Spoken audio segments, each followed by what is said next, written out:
Hello बच्चों, let us read the question first. Question में बोला गया है which of the following statement is false. First, in solutions of different pH the structure of amino acid changes.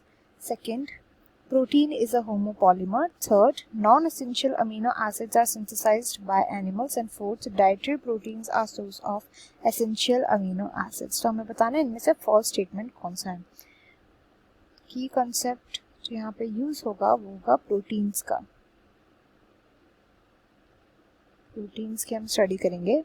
Proteins जो होते हैं किससे बने होते हैं? प्रोटीन्स बने होते हैं स्मॉल और मोनोमर से, जिनको हम बोलते हैं अमीनो एसिड्स। अमीनो एसिड से बने हुए होते हैं। इन्हें कैपिटल ए या स्मॉल ए से भी डिनोट किया जाता है। अमीनो एसिड्स के ये होते हैं हेट्रोपॉलीमर। हेट्रोपॉलीमर, पॉलीमर का मतलब क्या होता है? पॉलीमर का मतलब होता है कोई भी ऐसा सब्सटेंस जो कई सारे और मॉलिक्यूल्स को मिला करके बना हो, जो कई सारे डिफरेंट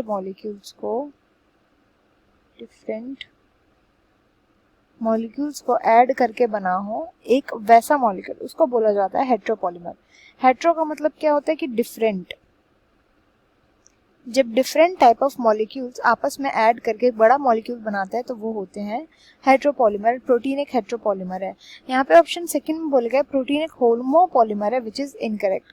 होमोपॉलीमर का मतलब होता है कि प्रोटीन एक ही टाइप के मॉलिक्यूल से बना है, जबकि कई सारे different type of amino acid आपस में बॉन्ड बनाते हैं, आपस में बॉन्ड बना करके प्रोटीन्स को क्रिएट करते हैं, मतलब कि हेट्रोपॉलीमर होते हैं क्योंकि different type of amino acid आपस में बॉन्डिंग करते हैं।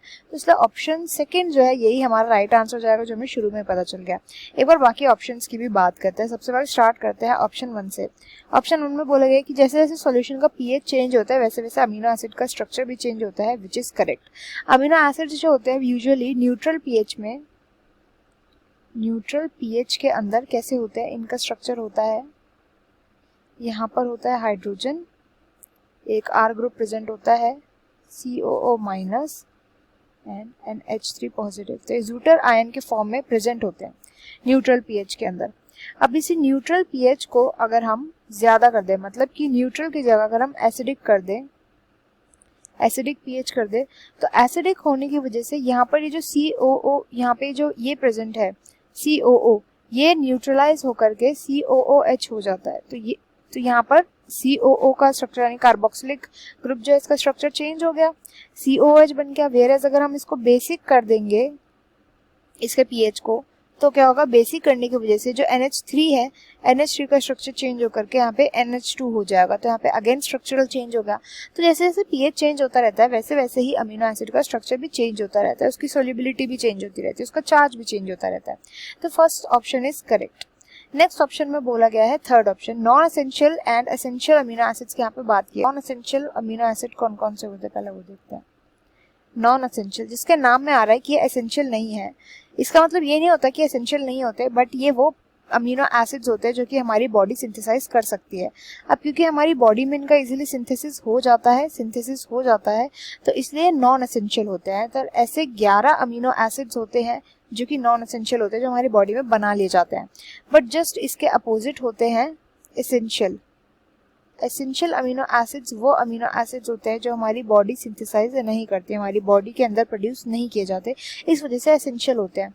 तो इसको हमें हमारी हर रोज की डाइट के थ्रू इनका इंटेक लेना पड़ता है।